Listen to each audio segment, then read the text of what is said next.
Do you hear that? Ryan didn't believe in ghost stories. He believed in bad weather, bad drivers, bad decisions, and people who stayed on the road longer than they should have. That was what the police said happened to him. They said he had been tired.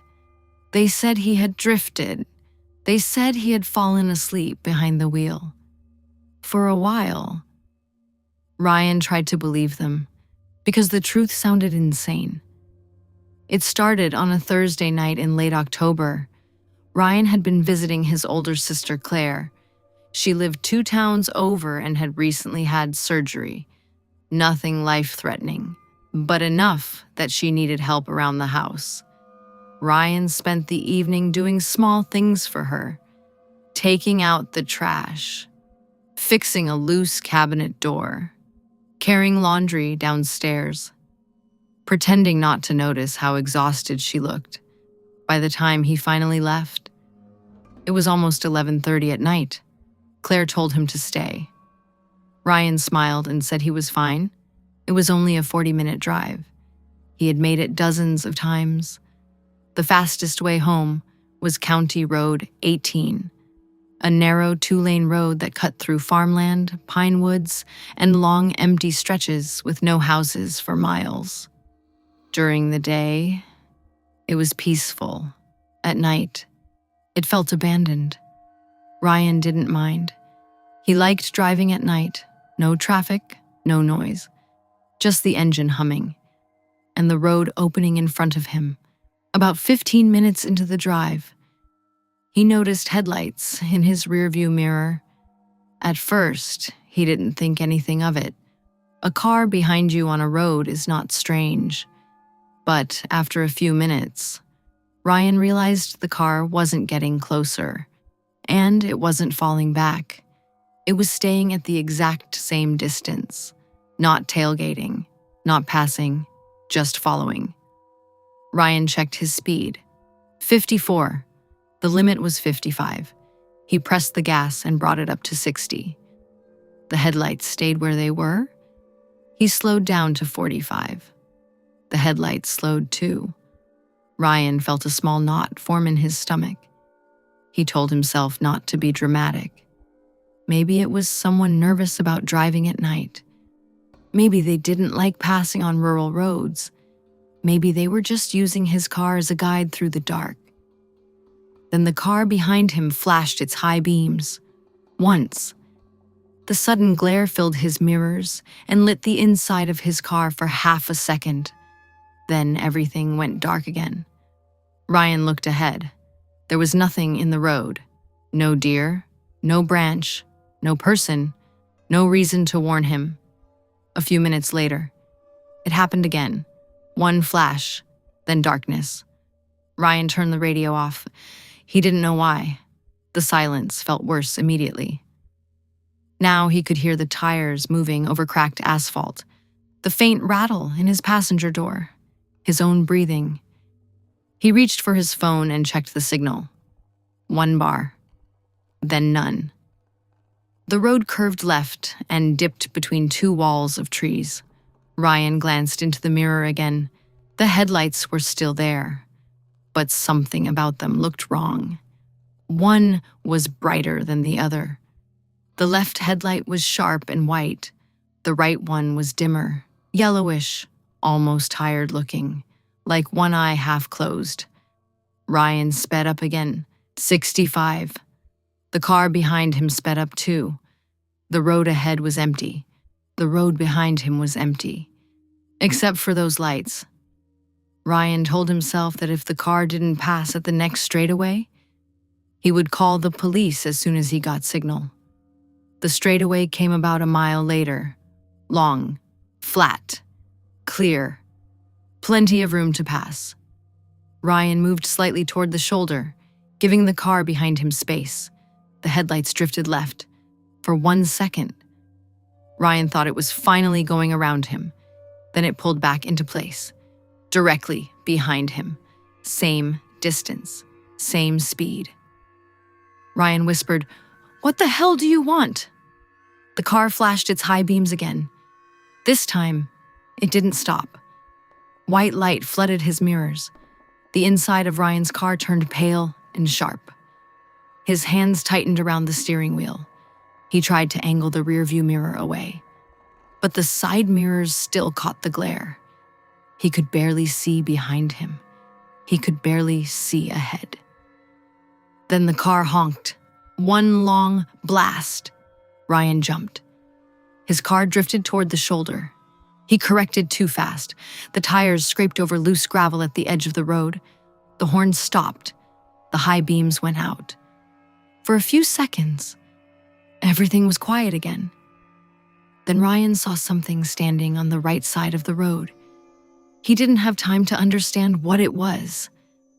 A shape, tall, pale, too close to the pavement. Ryan jerked the wheel left. The car slid. There was a sound like the whole world cracking open. Metal screamed, glass burst, the seatbelt slammed into his chest. And then there was nothing. When Ryan woke up, he was upside down. His car had rolled into a ditch. His ears were ringing. His mouth tasted like blood. For a few seconds, he didn't know where he was. Then he remembered. The headlights, the horn, the shape on the road. Ryan tried to move, and pain shot through his ribs. He turned his head as far as he could. Through the broken side window, he could see the road above him, empty. No car, no person, no headlights, only darkness.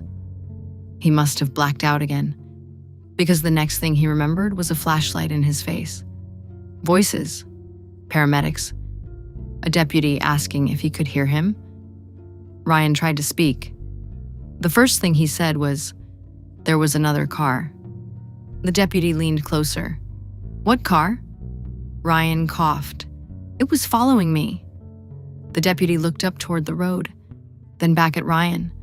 "There's no car here." At the hospital, the official story came together quickly. Ryan had been tired. He had been driving late. There were no tire marks from another vehicle, no paint transfer, no witnesses, no sign that anyone had forced him off the road. The deputy told him there had been several accidents on County Road 18 over the years. "People get tired," he said. "Long road, no lights. It happens more than you'd think." Ryan asked about the shape he saw before the crash. The deputy sighed. "Could have been a deer?" Ryan said. "It was standing upright." The deputy looked at him for a moment, then said, "People see things before impact."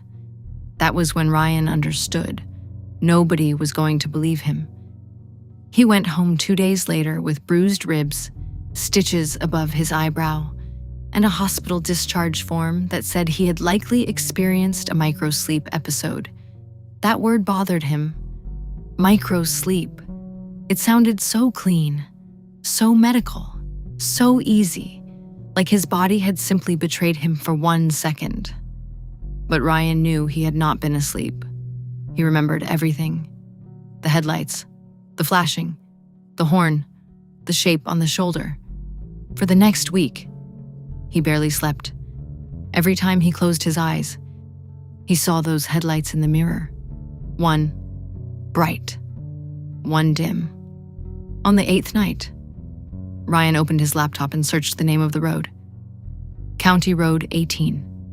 At first, he found nothing unusual. Old traffic reports, a resurfacing project, complaints about speeding. Then he searched again.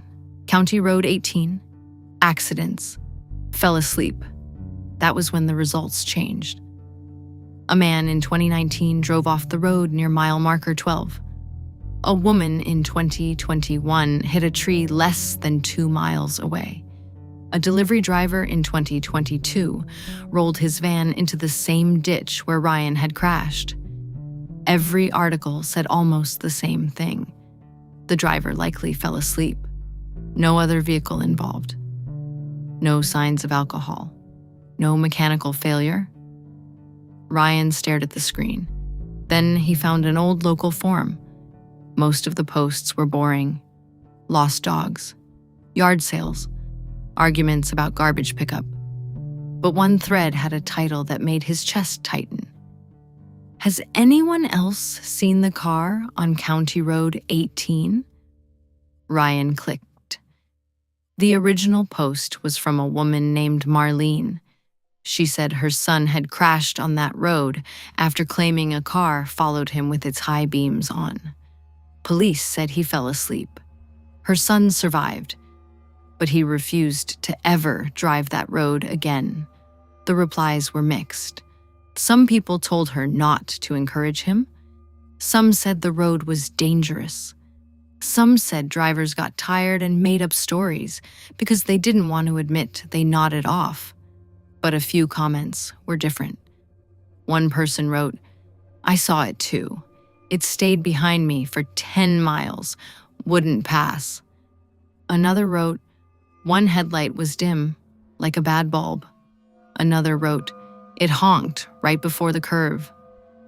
Ryan stopped breathing for a moment. He kept scrolling. Different people, different years, same road, same headlights, same feeling that something was trying to push them off the pavement. Then Ryan found one comment that made his hands go cold. It had been posted only 3 months earlier. "Don't slow down for the person on the shoulder. That's how it gets you." Ryan read it again.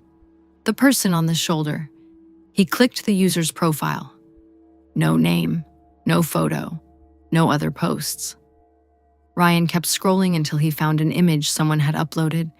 It was blurry, taken through a windshield at night. 2 headlights in a rearview mirror, one bright, one dim. Ryan knew those lights. But the caption under the photo was worse. "This was taken 5 minutes before my brother crashed.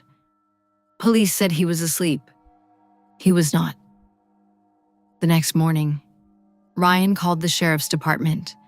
He asked if anyone had ever investigated the pattern of crashes on County Road 18. The woman on the phone was polite, too polite. She told him rural roads were dangerous at night.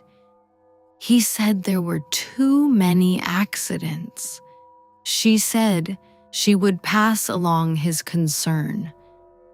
He knew she wouldn't. 2 weeks later, Ryan drove back to County Road 18 in daylight. He told himself he needed to see it, to prove it looked normal, to prove there was no reason to be afraid. In the sun, the road looked smaller, less dramatic, just asphalt, trees, ditches, old fence posts. Ryan parked near the place where his car had rolled. There was still broken glass in the grass, a few pieces of plastic from his bumper. He stood there for a while, listening to the wind move through the pines. Then he walked along the shoulder toward the curve. That was when he saw the cross. It was small and weather-beaten, half hidden by weeds at the edge of the tree line. Someone had placed it there years ago. The name on it had faded until it was almost unreadable. But under the name, someone had carved a sentence into the wood, not painted, carved. Ryan had to kneel to read it. He said it followed him too. Ryan stood up slowly, far down the road. A car engine sounded. He turned. A vehicle appeared at the end of the straightaway. For 1 second, sunlight flashed off the windshield and he couldn't see the driver. Ryan stepped back from the road. The vehicle passed, just an old pickup. Nothing strange, no one looked at him. Still. Ryan got back into his car and left. He never drove County Road 18 at night again. Not once. But sometimes, when he takes the longer way home, he sees other drivers turn onto that road after dark. And every time, he wants to stop them. He wants to tell them to keep their mirrors angled down, to never slow down, to never look at the shoulder. But he doesn't, because he knows how it sounds. A tired driver, a dark road, a story no one wants to believe. And somewhere behind them, maybe 5 minutes later, headlights appear in the mirror. One bright, one dim, waiting for the road to go empty. Do you hear that?